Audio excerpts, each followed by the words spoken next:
Bonjour à toutes et à tous. Alors aujourd'hui, je vais vous proposer un exercice de bac. On va parler un peu de continuité, mais aussi de limites, de fonctions, de dérivés. J'avais pour habitude, quand j'enseignais encore, de donner à la fin de chaque chapitre quasiment 2 exercices de bac pour que mes élèves puissent voir où ils en étaient. Alors, certains, ça les rassurait, d'autres se disaient, il va peut-être falloir mettre un petit coup de collier. Dans le descriptif de la vidéo, vous aurez un énoncé en format PDF, ainsi qu'un lien vers mon blog. Alors, ces jours-ci, j'ai été assez discret parce que j'ai essayé d'améliorer nombre de mes corrections, notamment en maths experte pour les 4 premiers chapitres d'arithmétique. Alors, sur mon blog, si vous cliquez sur un article, vous verrez dernière révision avec la date, et ceux où il n'y a pas de dernière révision, c'est parce que j'ai pas encore le temps de les modifier. Si mon travail vous plaît, n'hésitez pas à m'envoyer un like, ça m'encourage. Merci à ceux qui m'ont envoyé dernièrement. Éventuellement m'envoyer un message si vous avez quelque chose que vous voudriez que je traite.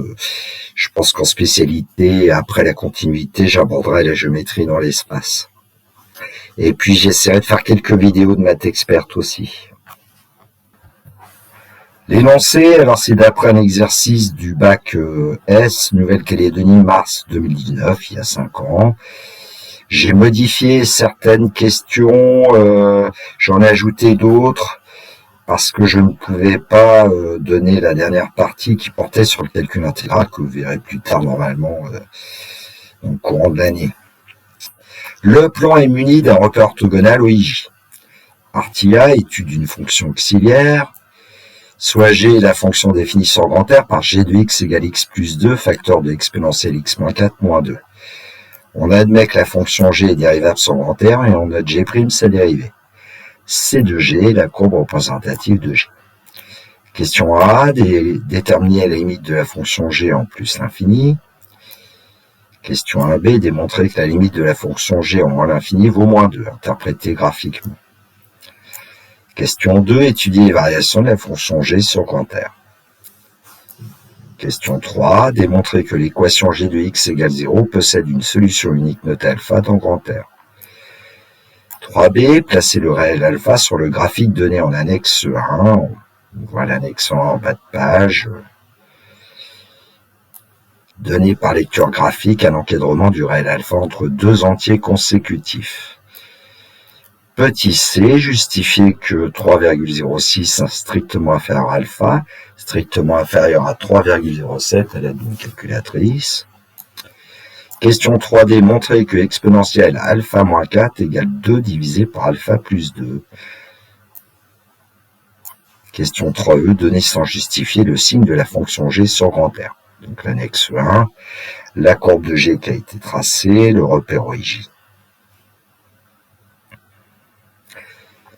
Partie B, étude de la fonction f, soit f la fonction définie sur grand R par f de x égale x au carré moins x carré, facteur d'exponentielle x moins 4.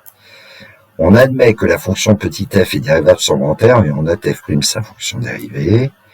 C de f est la courbe représentative de la fonction petit f. Je n'ai pas précisé, c'est dans le repère OIJ. Question 1, résoudre l'équation f de x égale 0 dans grand R. Question 2a, déterminer la limite de la fonction petit f en plus l'infini. Question 2b, déterminer la limite de la fonction petit f en moins l'infini. Question 3, justifier que pour tout réel x, f' de x égale moins xg de x.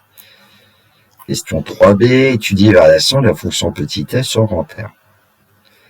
Question 4a, démontrer que le maximum de la fonction petit f sur l'intervalle 0 plus infini, fermé en 0, est bêta égale alpha cube divisé par alpha plus 2.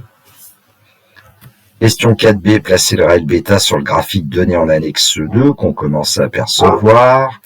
Donner par lecture graphique un encadrement du réel bêta entre 2 entiers consécutifs. Petit c, on rappelle que 3,06 strictement inférieur à alpha, strictement inférieur à 3,07. Déterminer un encadrement du réel bêta. On utilisera deux nombres décimaux ayant 2 chiffres après la virgule pour cet encadrement. Ici, vous avez l'annexe 2. avec la courbe de G et la courbe de F. Bien évidemment, l'idéal, c'est d'essayer de chercher cet exercice, donc feuille, crayon. La correction dans quelques instants. Alors, je rappelle que pour tout réel x, g de x, c'est x plus 2 facteur d'exponentielle x moins 4 moins 2. Alors, pour la limite en plus l'infini, on va d'abord chercher la limite de exponentielle x moins 4. X tend vers plus infini, x moins 4 tend vers plus infini, exponentielle plus infini va annuler plus l'infini. X plus 2 va nous donner plus infini multiplié par plus infini va nous donner plus l'infini, moins 2, ça va nous donner plus infini. Rédigeons alors une petite composée quand même si moi je disais à mes élèves qu'ils pouvaient m'affirmer pratiquement directement que la limite quand x tend vers plus infini d'exponentielle x moins 4 égale plus infini, je considérais que toutes les fonctions du type exponentielle à x plus b, quand x tend vers plus ou moins l'infini, les élèves pouvaient me donner la limite à condition de ne pas se tromper. Bon, une petite composée quand même. Pour revoir, la limite de x moins 4 quand x tend vers plus infini, c'est plus infini. La limite de exponentielle y quand y tend vers plus infini, c'est plus infini. Et donc, par composé, on obtient la limite de exponentielle x moins 4 quand x tend vers plus infini, qui est plus infini. La limite de x plus 2 quand x tend vers plus infini, c'est plus infini. Et exponentielle x moins 4 tend vers plus infini quand x tend vers plus infini. Donc le produit x plus 2 facteur de exponentielle x moins 4 tend vers plus l'infini quand x tend vers plus l'infini. Puisque la dernière limite, on l'a trouvé, c'est plus infini, on enlève 2, on soustrait 2, on obtient donc que la limite de g de x quand x tend vers plus infini est plus infini.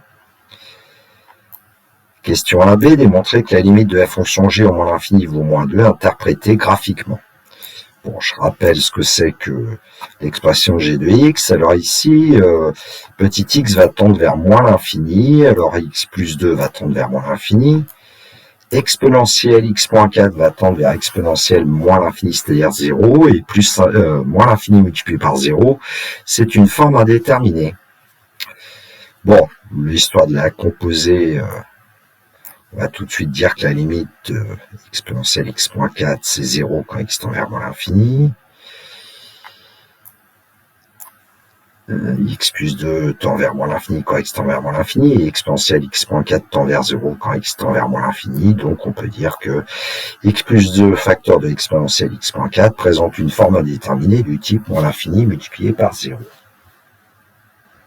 Alors je vais vous donner deux méthodes pour lever l'indétermination et trouver la limite quand x tend vers moins l'infini de g de x. Alors la première consiste à modifier l'expression de g de x pour tout réel x, g de x, x plus 2, facteur d'exponentielle x moins 4 moins 2. Donc en développant, on obtient g de x égale x facteur d'exponentielle x moins 4 plus 2 exponentielle x moins 4 moins 2. Et puis exponentielle x moins 4, c'est en fait e puissance moins 4 multiplié par exponentielle x par propriété algébrique de l'exponentielle. Et donc, ça va nous permettre d'écrire que g de x, c'est exponentielle moins 4 x exponentielle x plus 2 exponentielle moins 4 exponentielle x moins 2. Alors, ce qui est intéressant ici, c'est que du coup, on se ramène à des formes du style x exponentielle x, et on sait trouver la limite quand x tend vers moins l'infini, même si ici, il y a encore une forme indéterminée, moins l'infini multiplié par 0, mais on sait que c'est l'exponentielle qui l'emporte sur x quand x tend vers moins l'infini. Donc d'après le cours, x exponentielle x tend vers 0 quand x tend vers moins l'infini, et en multipliant par la constante e puissance moins 4, e puissance moins 4 x exponentielle x tend vers 0 quand x tend vers moins l'infini. La limite quand x tend vers moins l'infini d'exponentielle x, c'est 0, j'ai dit d'après le cours, mais ça ne met pas, c'est pas trop grave selon moi. Et comme on multiplie par 2 exponentielle moins 4, on obtient comme limite 0 pour 2 exponentielle moins 4 exponentielle x quand x tend vers moins l'infini. Donc on a 0 pour le premier terme, on a 0 pour le deuxième terme.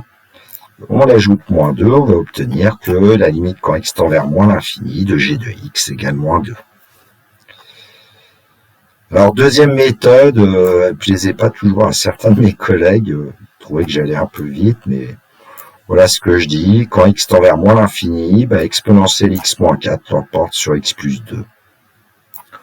En moins l'infini. Ça, c'est d'après le cours quasiment exponentielle y l'emporte sur... bon, c'est pas tout à fait y, mais c'est ça l'idée. Et donc, la limite du produit, c'est 0 parce que c'est exponentielle x moins 4 qui impose sa limite.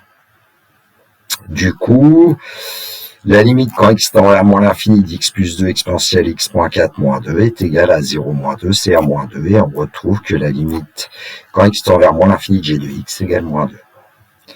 L'interprétation graphique, puisque la limite de la fonction g en moins l'infini est égale à moins 2, on peut affirmer que la droite d'équation y égale moins 2 est asymptote à la courbe c de g en moins l'infini. C'est une asymptote horizontale. D'ailleurs, l'allure de la courbe de c de g doit vous l'indiquer. Question 2, étudier les variations de la fonction g sur grand R. Alors, pour tout réel x, g de x et x plus 2 facteur de exponentielle x moins 4 moins 2. Alors, j'avais pas mis de multiplier, je rappelle que parfois ça aide. Et donc, on doit dériver un produit puisque moins 2 pour dériver 0, donc on a juste à dériver le produit. Donc, pour dériver g, on va obtenir g' de x égale 1 facteur de exponentielle x moins 4 plus x plus 2 facteur de exponentielle x moins 4. Bon, ici, j'ai utilisé la formule, la dérivée de u fois v, c'est u'v plus uv'. Avec u de x égale x plus 2, donc u' de x égale 1. v de x égale exponentielle x moins 4, donc v' de x égale exponentielle x moins 4. S'il y a besoin, vous rédigez. Donc g' de x égale, alors on va mettre exponentielle x moins 4 en facteur de 1 plus x plus 2. Et donc ça va nous donner que g' de x égale x plus 3 facteur de exponentielle x moins 4. Alors pour trouver le signe de g' de x, déjà exponentielle x moins 4, on sait que c'est strictement positif pour tout réel x. Et donc g' de x va avoir le même signe que x plus 3. Cherchons s'il existe des valeurs de x telles que g' de x soit strictement positif. Cela signifie que x plus 3 est strictement supérieur à 0, c'est-à-dire x plus grand que moins 3. Donc sur moins 3 plus l'infini, g' est strictement positive, moins 3 exclu. En moins 3, la dérivée vaut 0, et puis du coup, g' est strictement négatif sur l'intervalle moins l'infini, moins 3. On peut en déduire les variations de g. G est strictement décroissante sur moins l'infini 3, fermé en 3, et strictement croissante sur moins 3 plus infini, fermé en moins 3. On est amené à calculer g de moins 3. C'est moins 3 plus 2 facteur d'exponentielle moins 3 moins 4 moins 2. Ça donne moins exponentielle moins 7 moins 2, qui est un petit peu plus petit que moins 2. Heureusement, puisque la limite en moins l'infini de g, c'est moins 2. Donc on descend, puisque on a le signe de la dérivée.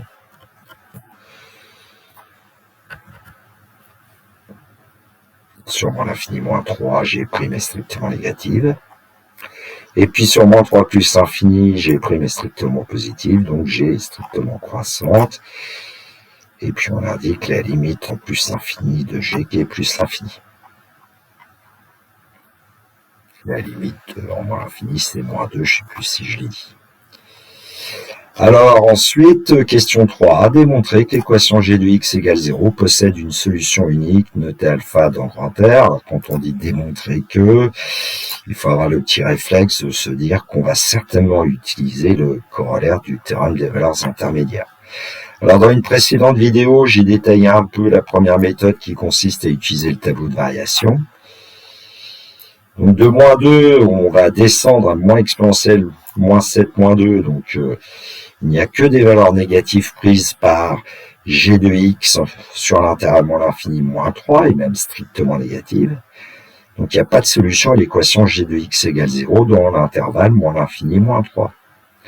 Et puis sur l'intervalle moins 3 plus l'infini, fermé en moins 3 par exemple, on va passer d'une valeur strictement négative et on va se diriger vers plus infini. Donc on va passer une seule fois par la valeur 0.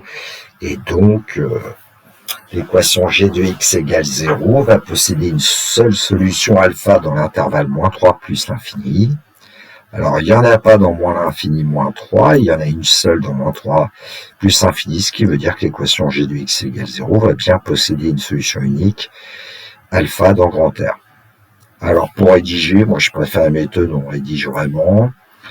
Donc le premier cas, tout ce que j'ai dit, c'est que pour tout réel x de l'intervalle moins l'infini moins 3, g de x est inférieur ou égal à moins 2. Donc g de x est strictement négatif, donc il ne peut pas y avoir de solution à l'équation g de x égale 0 dans cet intervalle. Étude de l'équation g de x égale 0 dans l'intervalle moins 3 plus infini, fermons moins 3. Alors on a admis que g est dérivable sur R, donc sur cet intervalle, donc g est continu sur cet intervalle. G est strictement croissante sur cet intervalle, et l'image par G de l'intervalle moins 3 plus infini fermant moins 3, pour le trouver, il suffit de donner G de moins 3 qui vaut moins exponentielle moins 7 moins 2, et donner la limite de G en plus infini qui est plus infini. Et là, on se pose la question de savoir si 0 appartient à cet intervalle, et effectivement, 0 appartient à l'intervalle moins exponentielle moins 7 moins 2 plus infini. Fermé en moins exponentielle moins 7 moins 2. Donc on en déduit que l'équation g de x égale 0 a une solution unique notée alpha dans l'intervalle moins 3 plus infini fermé en moins 3. Et ceci d'après le corollaire du théorème des valeurs intermédiaires. Donc la conclusion, le bilan, c'est que l'équation g de x égale 0 a une solution unique notée alpha dans grand R. Question 3b, placer le réel alpha sur le graphique donné en annexe 1, donné par lecture graphique un encadrement du réel alpha entre deux entiers consécutifs. Alors je crois que c'est une question qui n'était pas dans l'énoncé de bac, mais bon, c'est pas très difficile. Donc par lecture graphique, qu'est-ce qu'on va obtenir? Alors évidemment, le réel alpha, on le place sur l'axe des abscisses. Donc on considère le point d'intersection de l'axe des abscisses et de la courbe C de G, et ce point pour abscisse alpha. Et puis si on regarde graphiquement, avec attention, OI unité, 2, 3, il est bien entre 3 et 4, même on peut dire que alpha est entre 3 et 3,5, et même que alpha est plutôt proche de 3. Donc alpha est entre 3 et 3,25 certainement. Alors ici, je vous ai tracé aussi la droite d'équation y égale moins 2, la courbe C de G, et j'ai placé un point H. Alors, le point H, en fait, c'est le point, entre guillemets, minimum de la courbe C de G, son abscisse, c'est moins 3. Alors, en fait, pourquoi est-ce que l'ordonnée de H est très proche de moins 2? Parce que moins exponentielle moins 7, c'est un nombre très proche de 0, quand même. Et là, ce qui ne se voit pas sur le graphique, c'est que le point H, il est situé en dessous de la droite de l'équation y égale moins 2. Il faudrait faire un zoom au voisinage du point H pour bien voir qu'il est détaché de la... qu'il n'appartient pas ce point H à la droite de l'équation y égale moins 2. Bref. Question 3c, justifier que 3,06 strictement inférieur à alpha, strictement inférieur à 3,07. Et donc, avec une calculatrice, on donne une valeur approchée de G de 3,06, on obtient une valeur strictement négative. Une valeur approchée de G de 3,07, on obtient une valeur strictement positive. Alors, je suis allé jusqu'à 4 chiffres après la virgule à cause de cette valeur approchée ici. Donc, bon. Réaction, G de 3,06 plus petit que 0, plus petit que G de 3,07. Donc G de 3,06, il est strictement inférieur à G de alpha. Je rappelle que G de alpha égale 0. Inférieur strictement à G de 3,07. Et puis, comme G est strictement croissante sur l'intervalle moins 3 plus l'infini, les antécédents sont rangés dans le même ordre que les images. Et donc, on a 3,06 strictement inférieur à alpha, strictement inférieur à 3,07. Alors la question 3D qui déconcertait un peu mes élèves quand ils ne l'avaient jamais vue, montrait que exponentielle alpha moins 4 égale 2 divisé par alpha plus 2. Alors en fait, la clé, c'est vraiment d'aller chercher ce que représente alpha. Et nous, on sait que G de alpha égale 0. Et donc, alpha plus 2 exponentielle alpha moins 4 moins 2 égale 0. Donc on va dire que alpha plus 2 exponentielle alpha moins 4 égale 2, puisque ce qu'on veut isoler en fait ici c'est exponentielle alpha moins 4. Alors on a envie de diviser par alpha plus 2, il faut quand même prendre la précaution de voir que alpha plus 2 ici ne peut pas être égal à 0, puisque alpha n'est pas égal à moins 2. Et on arrive à exponentielle alpha moins 4 égale 2 divisé par alpha plus 2. Bon. Question 3e, donner sans justifier le signe de la fonction g sur grand R. Alors à partir du tableau de variation de la fonction g, c'est à peu près clair que g va être strictement négatif sur l'intervalle moins l'infini alpha ouvert en alpha. G de alpha vaut 0 et puis g va être strictement positif sur l'intervalle alpha plus infini ouvert en alpha. Il suffit de lire les variations notamment sur le tableau, ou bien de regarder la courbe représentative de la fonction g et de faire une lecture graphique du signe. Bref, question 1 de la partie B, étude de la fonction f. Résoudre l'équation f de x égale 0 dans grand R. Alors, soit x réel, f de x égale 0, ça signifie que x carré moins x carré exponentielle x moins 4 égale 0, parce qu'on avait dit que f de x c'était x carré moins x carré exponentielle x moins 4 pour tout réel x. Bon, j'ai rappelé quand même l'expression de f de x. Donc, on en était à cette équivalence, et là, on s'aperçoit qu'on peut mettre x carré en facteur. X carré, facteur de 1 moins exponentielle x moins 4 égale 0. Un produit de facteurs est nul si et seulement si l'un au moins des facteurs est nul, ce qui veut dire que x carré égale 0 ou 1 moins exponentielle x moins 4 égale 0. Alors, on pourrait continuer l'équivalence. J'ai préféré faire étudier deux cas. Le premier cas où x carré égale 0 nous donne x égale 0. Deuxième cas, 1 moins exponentielle x moins 4 égale 0. Ça signifie qu'exponentielle x moins 4 égale 1. C'est-à-dire exponentielle x moins 4 égale exponentielle 0. C'est-à-dire x moins 4 égale 0. Soit encore x égale 4. Alors, parfois, pour ce genre d'équation avec exponentielle, on a besoin de la fonction logarithme népérien. Ici, on peut s'en dispenser. Et en général, vous n'avez pas encore vu la fonction logarithme népérien au début de l'année. Moi, j'ai fait une vidéo sur cette fonction. Je vous conseille d'aller la voir. C'est toujours bien de la connaître un peu.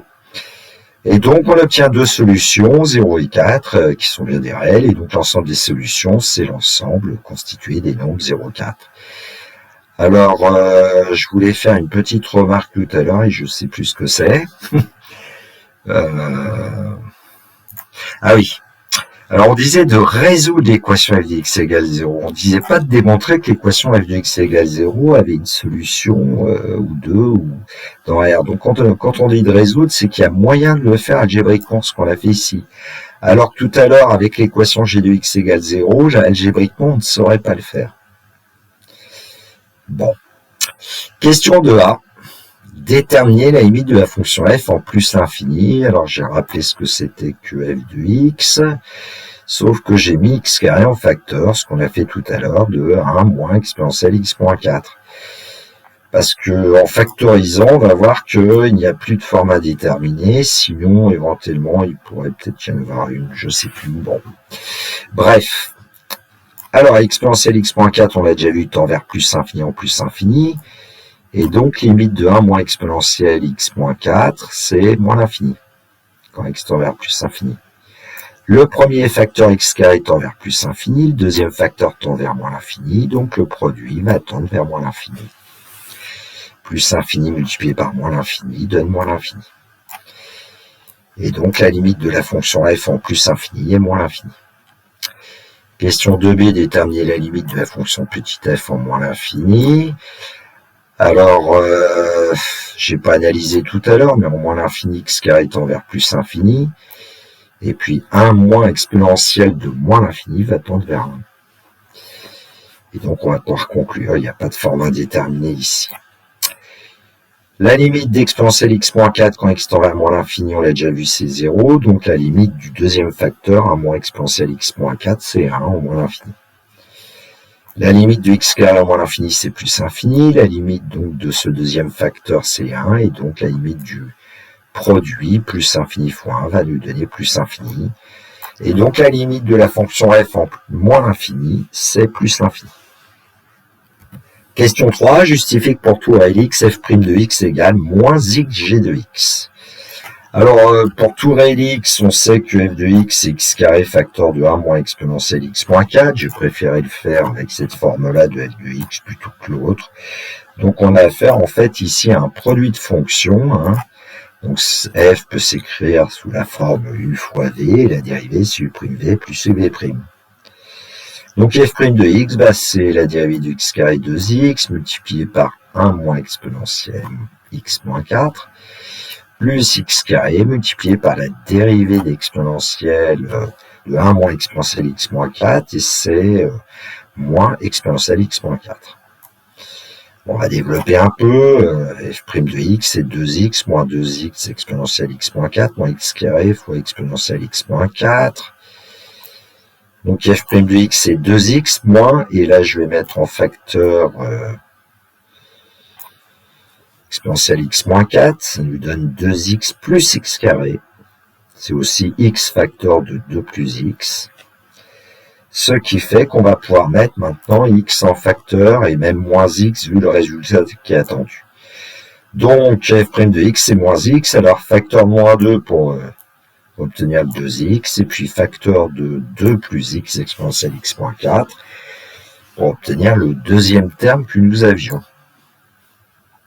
Tout compte fait, f' de x peut s'écrire moins x, alors x plus 2 facteur de exponentielle x moins 4 moins 2.